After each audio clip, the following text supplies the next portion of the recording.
మన దేశంలో కోట్ల మంది ప్రజలకు విద్యుత్తు అందుబాటులో లేదు. విద్యుత్ ఉత్పత్తి చేసే ప్రాంతాల్లో ఎంతోమంది ప్రజలు కాలుష్యంతో బాధపడుతున్నారు.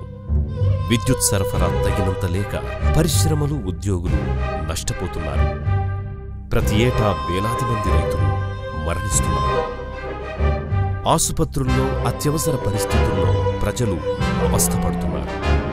మరి ఇలాంటి పరిస్థితుల్లో మనం ఏం చెయ్యాలి?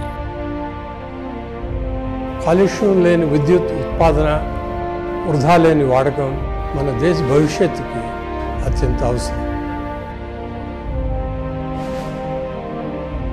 శక్తి ఉంటే సోలార్ పెట్టించండి, దయ ఉంటే విద్యుత్ ఆదా చేయండి.